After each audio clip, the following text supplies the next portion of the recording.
हाय मेरे YouTube family, कैसे हो? तो आज इस बेहतरीन बिजनेस के बारे में बात करेंगे, जिस धंधे के बारे में बात करेंगे वो अब तक और आज के टाइम का सबसे बढ़ता हुआ बिजनेस है, जिसकी मार्केट डिमांड बहुत ज़्यादा है लेकिन कॉम्पिटिटर बहुत कम है। मतलब अगर तुम मार्केट में जाओगे तो उसको सेल करने वाले या बनाने वाले बहुत कम है, लेकिन बाहर के देशों में और अपने देश में और आजकल के मार्केटिंग टाइम में, आजकल के बिजनेस में बहुत ज़्यादा यूज़ होने वाली चीज़ है और बहुत तेज़ी से ग्रो हो रहा है। तो वीडियो में हम इस पूरे बिजनेस के बारे में बात करेंगे। उससे पहले चैनल को सब्सक्राइब कर लो, वीडियो पसंद आएगी तो वीडियो को लाइक करना, वीडियो को लास्ट तक जरूर देखना, तो ही तुम समझ पाओगे कि बिजनेस तुम्हें शुरू कैसे करना है, कर कैसे पाओगे और क्या क्या रिक्वायरमेंट्स होगी और कितने में हो जाएगा। ये बात करेंगे ऐसा ये बिजनेस है क्या चीज़। तो ये बनाना पाउडर बिजनेस है, यानी ये सिंपल भाषा में कहें तो जो केले होते हैं, केला बनाना, उसको सुखा के पीस के जो पाउडर बनाया जाता है, ये उसका बिजनेस है। अगर तुम कहोगे कि ये किस काम में आता है या ये कौन खरीदेगा, तो इस बात से अंदाजा लगा लो कि बस इंडिया से ये लगभग 1,000 करोड़ रुपए का टर्नओवर इंडियन एजेंसीज करती हैं इसको, चीज़ को बेच के। मतलब साल के 1,000 करोड़ रुपए से ज़्यादा का बनाने का जो पाउडर है वो इंडिया से बाहर के देशों में एक्सपोर्ट किया जाता है। तो बस इतने से अंदाजा तुम लगा सकते हो कि इसका मार्केट कितना है और इसकी यूजेस कितना है और लोग कितना इस बिजनेस में अग्रसर हो रहे हैं। कह लो कि इस बिजनेस के प्रति लोगों का जो प्रेम है या जो लोगों का इंटरेस्ट है वो बढ़ रहा है। वहीं अगर हम ये बात करें कि इस बिजनेस को शुरू करने के लिए हमें क्या क्या रिक्वायरमेंट्स होगी, क्या क्या चीज़ें होगी और कहाँ कहाँ इसके कस्टमर होंगे, तो पहली बात तो इस बिजनेस को शुरू करने के लिए कम से कम तुम्हारे पास 1,000 से 500 एरिया का स्क्वायर फीट एक रूम भी अगर होगा तो भी तुम इस बिजनेस को चालू कर सकते हो। मतलब तुम एक रूम जो साइज होता है एक रूम का, अगर उतने स्पेस अगर इस बिजनेस को चालू करना चाहो तो तुम उतने से ही चालू कर सकते हो, क्योंकि इसमें ज़्यादा स्पेस की ज़रूरत पड़ती नहीं है। बस तुम्हें बनाना को सुखाने और उसको ग्राइंडिंग मशीन से उसको पीसने वगैरह की ज़रूरत ही पड़ती है। बाकी जो पैकेजिंग की छोटी मोटी मशीनें भी तुम बैठा सकते हो अगर तुम्हें इसको स्मॉल स्केल पे ही चालू करना है। तो अगर कैपिटल की बात करें, कितना पैसा हमको शुरुआती दौर में लगाना पड़ेगा इस बिजनेस में, तो शुरुआती दौर में तुम्हें कम से कम 20,000 से लेकर 50,000 रुपए तक इस्तेमाल यूज़ करना पड़ेगा इस बिजनेस को चालू करने के लिए। मतलब 50,000 के अंदर ये बिजनेस, या कह लो कि 50,000 की इन्वेस्टमेंट के साथ ही ये बिजनेस चालू हो जाएगा। अगर इसकी हम बात करें कि इसके कस्टमर कौन कौन हो सकते हैं, अगर तुमने मान लो पाउडर बना भी दिए या चीज़ें शुरू बिजनेस अपना चालू कर लिया, तो इसके कस्टमर कौन कौन से हो सकते हैं। तो इसका ज़्यादातर ये कह लो कि 90% ऑफ कह लेंगे मार्केट में इसके कस्टमर ब्यूटी प्रोडक्ट बनाने वाली कंपनीज हैं।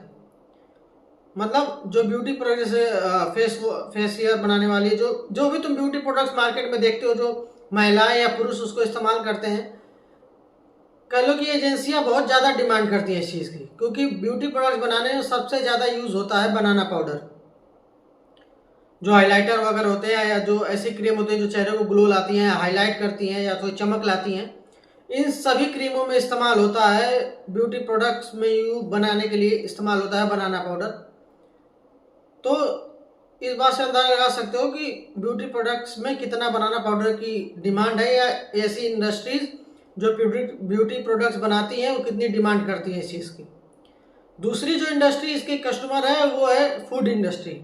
मतलब ऑब्वियस सी बात है, अगर बनाना की बात हो रही है, केले की बात हो रही है, तो ये खाने वाली चीज़ है, तो खाने वाली चीज़ों का तो ऑब्वियस सी बात है कि फूड इंडस्ट्री उस चीज़ को कहीं ना कहीं इस्तेमाल करती है। जैसे कि बहुत सारे जो मार्केट में ड्रिंक्स आते हैं उनको बनाना पाउडर से ही बनाया जाता है।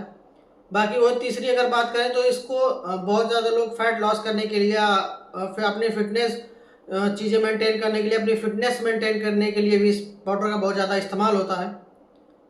और अगर तुम इसको मार्केट में ऐसे ओपनली बेचना चाहो तो भी तुम बेच सकते हो। बहुत सारे जो रिटेलर्स हैं वो भी तुमको खरीद लेंगे, होलसेलर्स हैं वो भी तुमसे खरीदेंगे।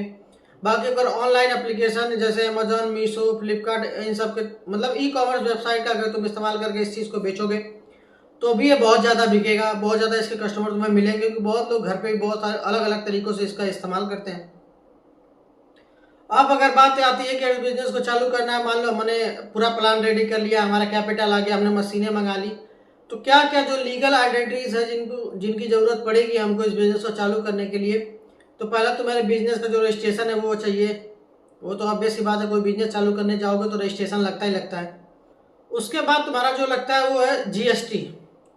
मतलब टैक्स वैक्स जमा करने के लिए तुम्हें जीएसटी रजिस्ट्रेशन तो चाहिए, जीएसटी नंबर जो तुम्हें मिलेगा उसी के थ्रू तुम ट्रेड कर पाओगे।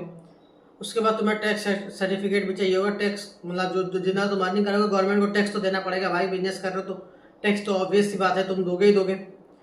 उसके बाद जो तुम्हें जो फूड इंडस्ट्री से तुम्हें अथॉरिटी जो है उससे भी सर्टिफिकेट लेना पड़ेगा। तुम फूड में डील कर रहे हो, क्योंकि बनाना खाने पीने चीज़ें, तो इन सब में फूड इंडस्ट्री का जो अथॉरिटीज़ हैं गवर्नमेंट की, उनसे भी तुम्हें इसकी परमिशन लेनी पड़ेगी।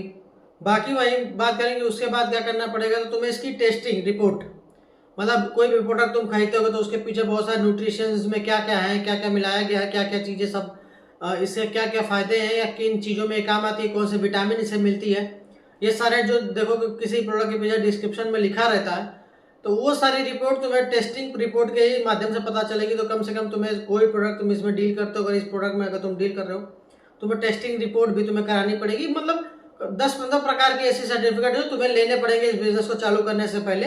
अगर कोई प्रॉब्लम आती है या कोई भी डिटेल के बारे में तुम मिसगाइड होते हो, तो डिस्क्रिप्शन में हमारे टेलीग्राम चैनल का लिंक है, तुम वहाँ से सीधा हमसे कांटेक्ट करके चीज़ें जान सकते हो, या मशीनरीज के रिलेटेड कोई भी चीज़ तुम पूछ सकते हो, कहाँ से मिलेगी, क्या मिलेगा और क्या क्या और भी चीज़ें लगेंगी। और भी अगर हम बात करें कि ये इस बिजनेस में कौन कौन सी कंट्रीज डील कर रही है, तो जैसे स्विट्जरलैंड हो गया, इटली हो गया, फ्रांस हो गया, स्विट्जरलैंड हो गया, ये सब ऐसी बहुत कंपनीज हैं। इंडिया इनमें चौथे या 5वें नंबर पे आता है जो जो केले का पाउडर एक्सपोर्ट करता है, अगर लोग ट्रांसपोर्ट करके दूसरे देशों में बेचता है। क्योंकि इस बिज़नेस के बारे में ज़्यादा लोग जानते नहीं, इस बिज़नेस के बारे में लोग ज़्यादा मतलब अभी इस फिलहाल में लोगों को नॉलेज नहीं इसके बारे में। तो इस बिज़नेस में इंडिया में मतलब अपने देश में से कंपटीशन के लेवल बहुत कम है, क्योंकि लोग जानते ही नहीं इस बिज़नेस के बारे में, तो करेंगे कहाँ से। तो इस बात से अंदाजा लगा सकते हो कि फिलहाल के टाइम में ये कितनी बड़ी अपॉर्चुनिटी है इस फील्ड में घुसने के लिए। बाकी ऐसे ही छोटे बिजनेस और ऐसे ही छोटे आइडियाज़ और ऐसे ही स्टार्टअप्स के बारे में जानने के लिए, सीखने के लिए और भी ऑनलाइन पैसे भी कमाने के लिए भी हमारे चैनल को सब्सक्राइब कर लें, हमारी वीडियो को लाइक कर दें और अपने दोस्तों के साथ शेयर जरूर कर देना। और ऐसे ही जुड़े रहें छोटी छोटी सीखने के लिए और कमाने के लिए, छोटे बिजनेसों के बारे में जानने के लिए।